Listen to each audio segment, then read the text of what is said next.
Hello there, fam and folks. This is NR, bringing you a new series. Well, I mentioned this series before on the first video. Welcome to Lost Signal, where I stay up in the late hours in the night, chilling out and talking on the microphone. Right now, it's pretty late. It's around 2 o'clock in the morning, and I was feeling a bit bored. There are some subjects I would like to get off my head. And meanwhile, as I talk, you guys could get to watch some gameplay footage of me playing Street Fighter 3 Third Strike Edition.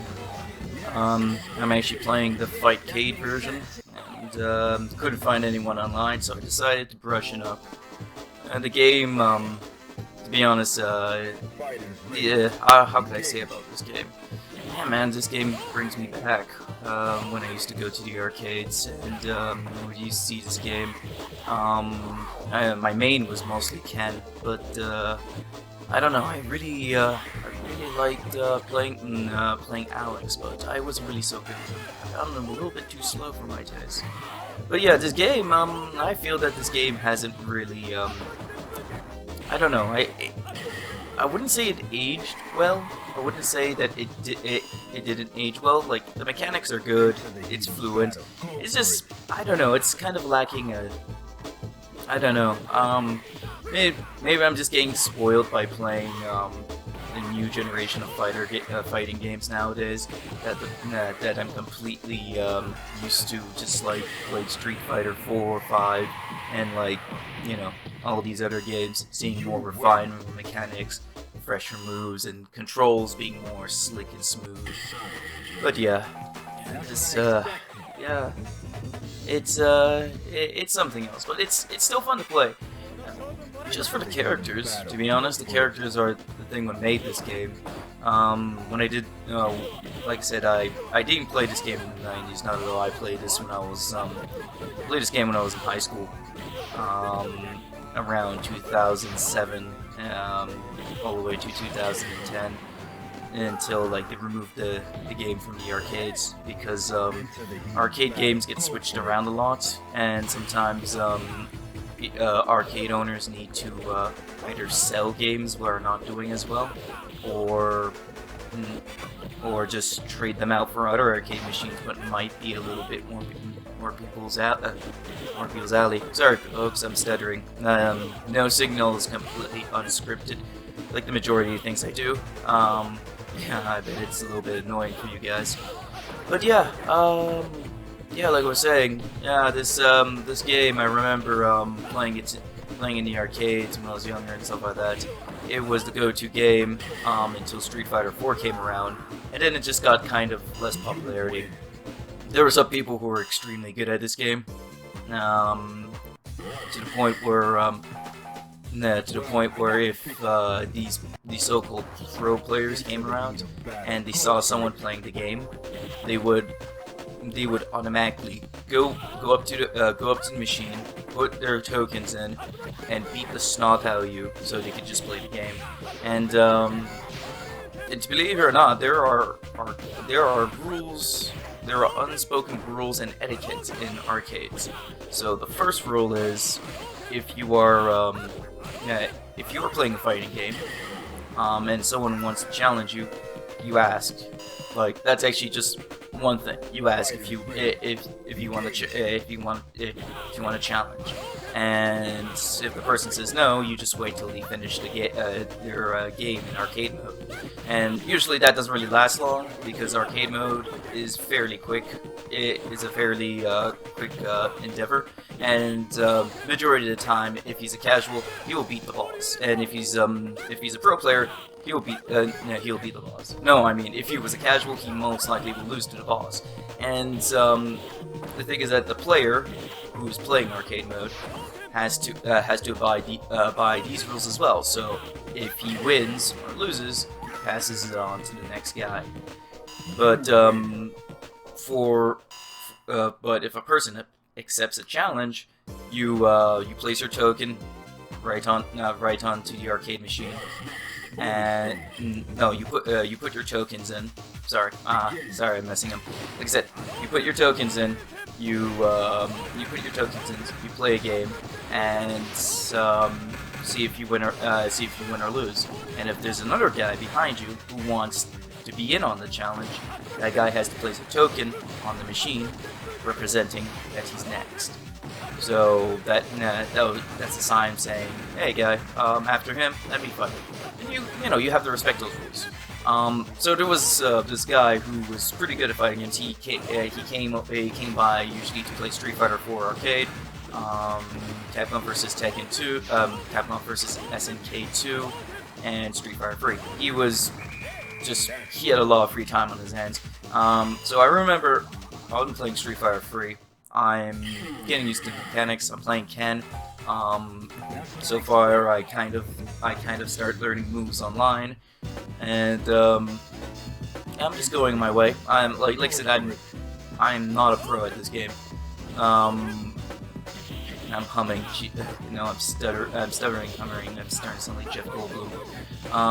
One thing is that right now in the video, I'm trying to brush up at some skills I used to have, but I'm not doing any well. It's a while since, it's been a long time since I played this game. So yeah, this guy just came up to me, not even asking. Quarters in, game up, completely spanks me. He starts he starts playing the game. I try to then after that I try to go for a rematch. He puts his hand into the quarter slot and he says like, "No, piss off." And I'm just like, the fucking prick. Oh yeah, just want to let you know, yeah, this, because it's late, because it's called Lost Signal, it's supposed to be late night kind of thing, so this is definitely not child friendly. Sorry about that. So yeah, yeah, this guy's a fucking prick. I was just like, how could you do that? You are just terrible. To be honest, I was just like, whatever. So I just moved on and went to go play another game.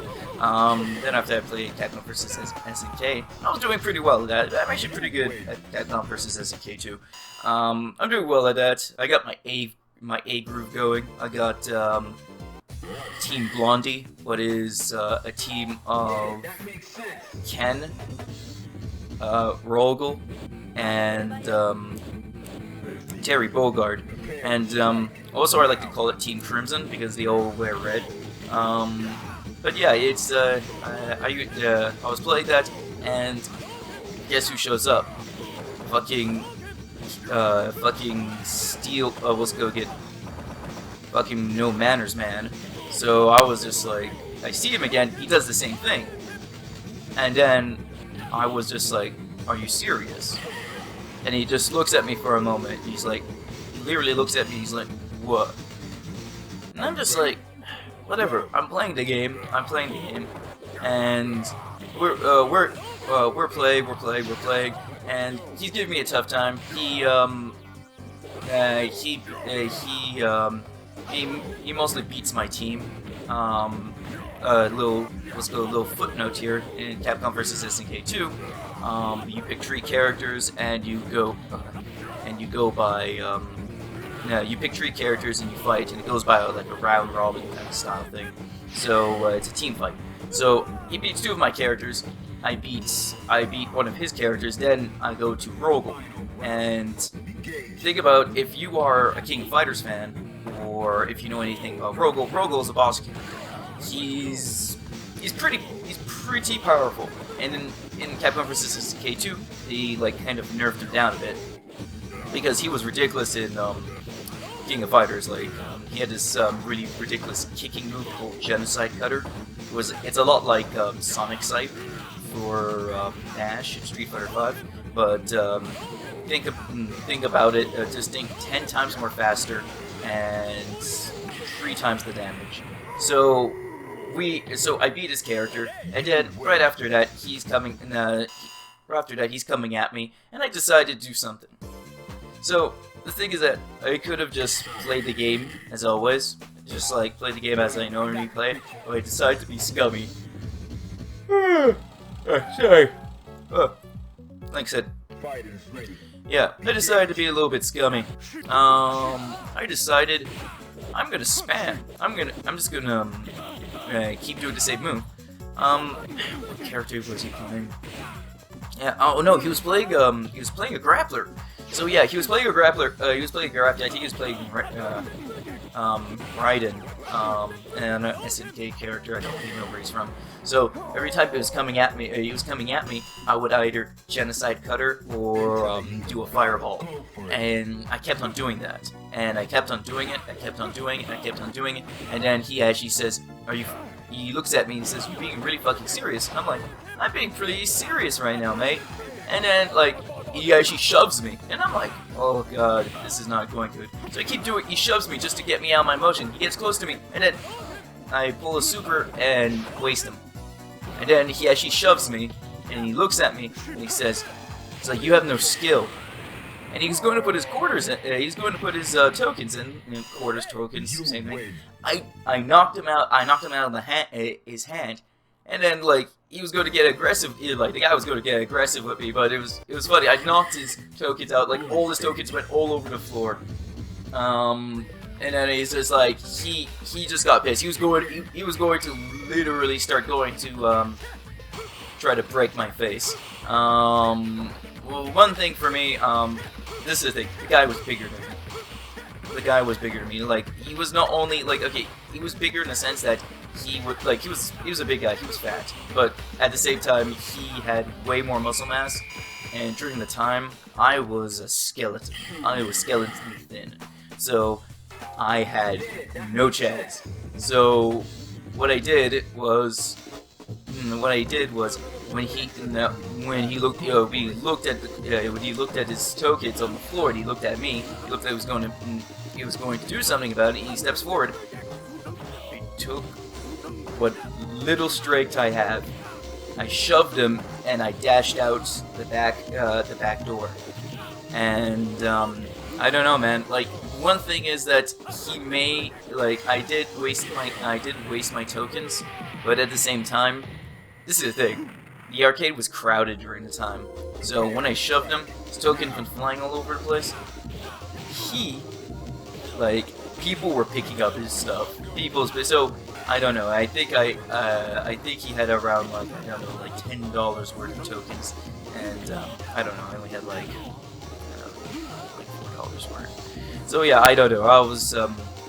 That was a pretty scummy thing though. But moral of the story, if you're in an arcade, just remember when someone's playing a fighting game, ask.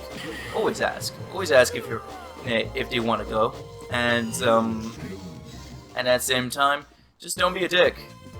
All right. So yeah, that's me, Street Fighter 3, and my little story of the arcade. Yeah. Yeah, that's pretty much it. But, yeah, oh, look, I lost to Aquila. Well, Yeah, I actually wanted to talk about another piece of news. What everyone's been talking about for the past 2.5 weeks right now. And I actually want to put my 2 cents about it because, well, as we're on the subject of talking about old high school NR here, I would like to bring up, let's go, Nostalgia Critic and Channel Awesome. And right now, me being at the age of 26, going up 27, I do have to admit, I loved watching Channel Awesome. I actually enjoyed watching that, going on the site, That Guy with Glasses, and checking up what's new. I watched, I watched a lot of videos. So one thing is that how I got started into, watching That Guy with Glasses was, believe it or not, Ganger Video Game Nerd. I watched Ganger Video Game Nerd pretty much religiously because I was a teenager. I found his humor funny, and it was funny seeing a guy reviewing old games and getting all butthurt about it. For a moment, I actually thought he was being legitimately angry, but I realized it was just all a show and act. But it was kind of funny that that watching any angry video game narratives, little skits and stuff like that. After that, like YouTube during the time was pretty much non-existent. People were like, "Hey, what's YouTube?" And this was during the time where YouTube had competition. So YouTube was pretty much the utter video site where you could find a dime a dozen, and yeah, YouTube was pretty much not really a big thing. But people were telling, I heard on other forums of YouTube that there was another guy called the Nostalgia Critic who reviews old movies and also gets angry. So he was like the polar opposite. So you know, I liked the Nostalgia Critic. His humor was different. He reminded me, like, when I first saw the Nostalgia Critic, I was like, oh my god, he's like a human version of Looney Tunes. And yeah, to be honest, I actually kind of liked him. So me and my friends, we would watch every video game there for video games, Nostalgia Critic for movie-based things, and there was really things that he brought up we still remember in the 90s, and we're like, damn, that was a long time ago. So yeah, so when he started his that guy with glasses, I found that it was pretty neat. And not only that, it got me some time to check out some other channels like Linkara and Spoonie. Spoonie. And I'm not gonna get into that conversation. I'm not gonna get into the whole Spoonie topic because everyone knows that, and it is it's pretty much a shit show. But all I have to say is that Spoonie, like from the Angry Video Game and Nostalgia Critic, Spoonie was the guy I watched. He was the shit. I love Spoonie, and I love his content even to this day. He does not make videos anymore. I don't know what happened to him. He, so far, in all intents and purposes, kind of lost his mind. But I honestly respect the content he made, and if he ever makes a comeback, I would be so happy. So Spoonie, if you're watching this, like, hopefully get your shit together, and if you start making videos, hey man, I'm gonna be watching, that's for sure. I love your content, love your humor, and we miss you, buddy. But yeah, back to the subject at hand.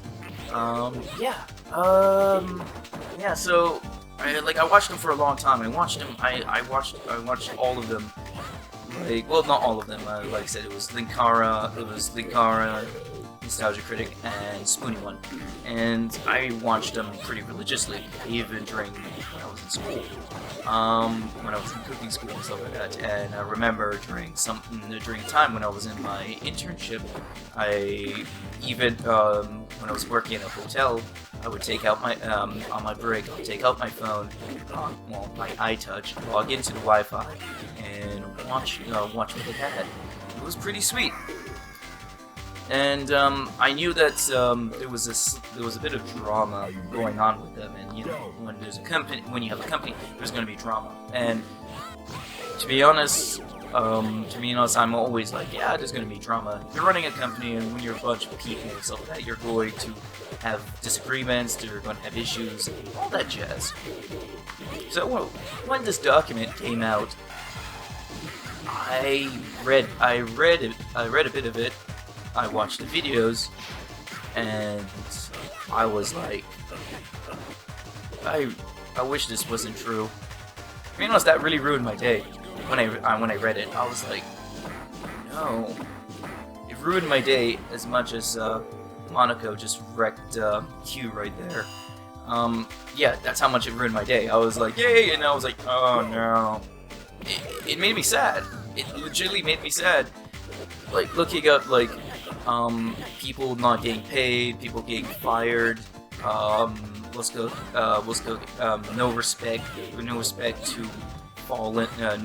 to a fallen reviewer.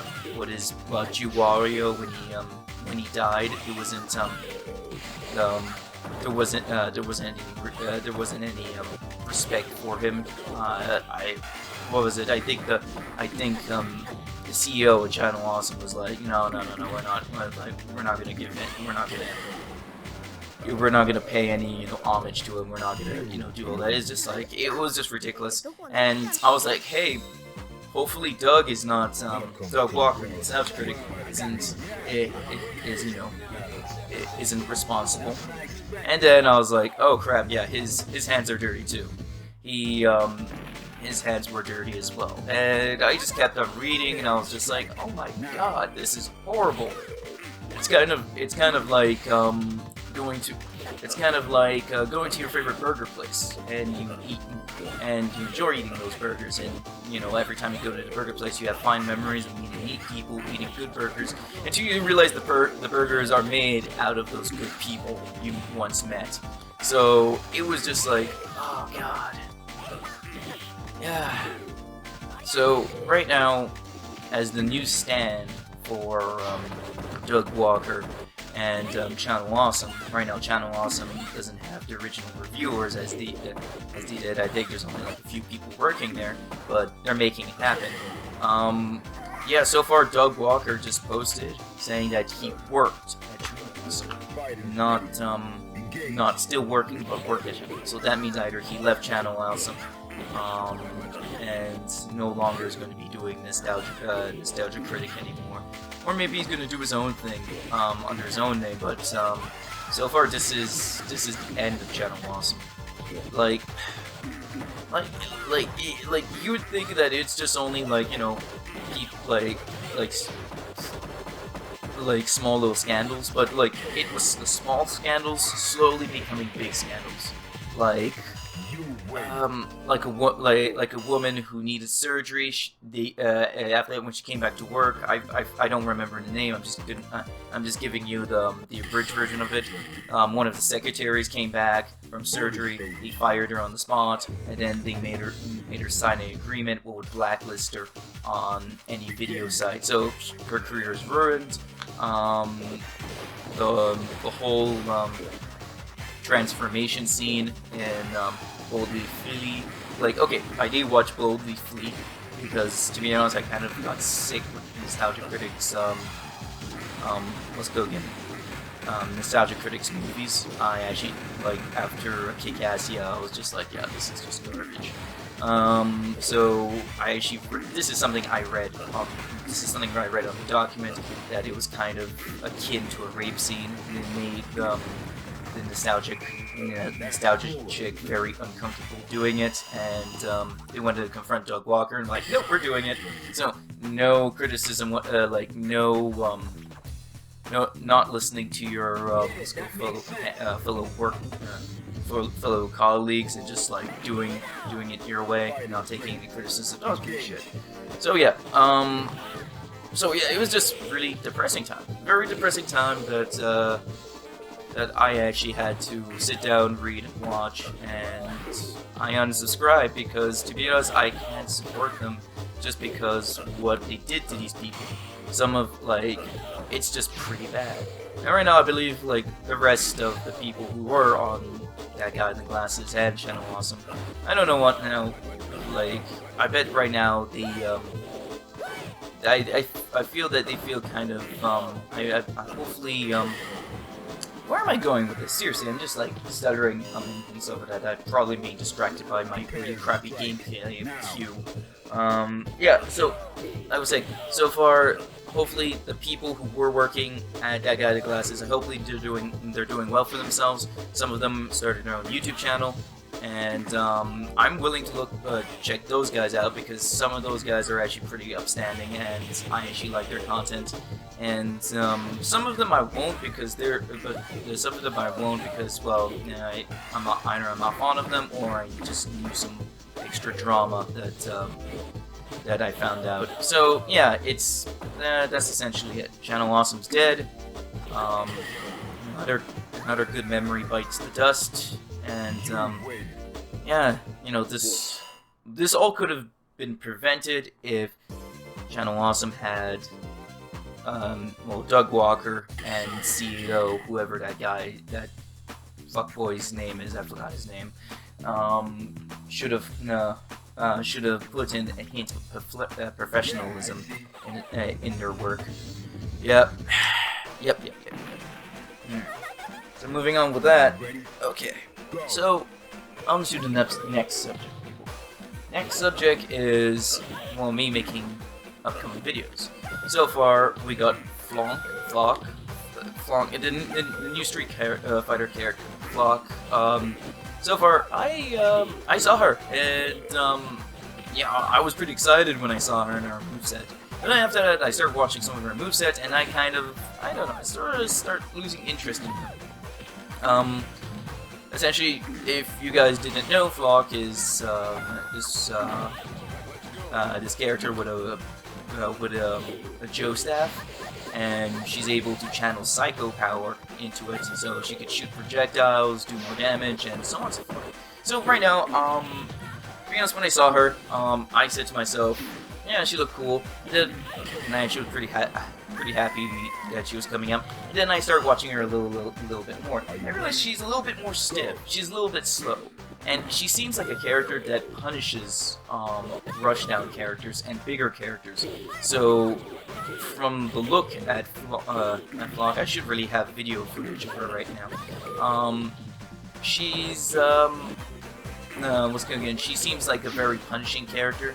And her normals seem has pretty much of a wind-up, and she seems to rely a lot on her V skill, what could be used to reflect projectiles and used as a combo. She just twirls it or something like that. But so far, I just heard that they're going to be releasing her move list today, and and the stats for her. So I'm gonna get Falke because she does look interesting, and she does kind of turn me off though. But I'm going to give her a check out. I'm actually going to buy her and do a video on her and actually test something out. So yeah, I'm actually going to do my first ever character breakdown. And this is the thing, guys. I'm 100% going to do this. So I'm not going to leave you guys hanging like last time. I'm actually going to take care of this. I'm actually going to do this. I'm actually studying her moves and see how she is. So far, she's not a motion character, what I heard, and she's not a charge character. She's a lot like Ed. So a lot of different button combinations without using any movement. So like button holding and so on and so forth. So yeah, so I never played a character like that before in a fighting game, and I don't think there's ever been like a character like that in a Street Fighter game. Well, besides Ed. And I'm pretty looking forward to try her out. Maybe that's the reason why she's pretty stiff is because of that. Because there I go sounding like Jeff Goldblum. Yeah, she has she has 3 projectiles. No, the projectiles are all the same, but the thing is that she has 1 aerial projectile which shoots downward, she has 1 standing projectile, and then she has 1 crouching projectile. And she's crouched in a way that she could go under projectiles, and also when someone is in the video, when someone's doing the attack, she parries it. Sorry people. Like I said, she parries it. And then she parries the attack. So she parries the attack and falls on the ground and then shoots a projectile. And what I've heard from sources is that how the projectile is done is that you hold the punch button and then release. So I could see that being pretty good opener using that projectile and then diving in. Because she doesn't really look like she has that much what's called dive-in potential. So I think she relies on her projectiles. And also her V-trigger, her first V-trigger, not her second one. Her first V-trigger actually applies more. She does more damage with her staff, and her aerial projectile bounces. So when she shoots downward, it bounces off into an arc. So yeah, I'm gonna be doing a video on her, and hopefully you guys would enjoy it. But right now, people, it's time to close up. It's getting late, and the signal's dying down. So thanks for watching my video. Thanks for listening to me rant, and hopefully you guys a nice night. NR out.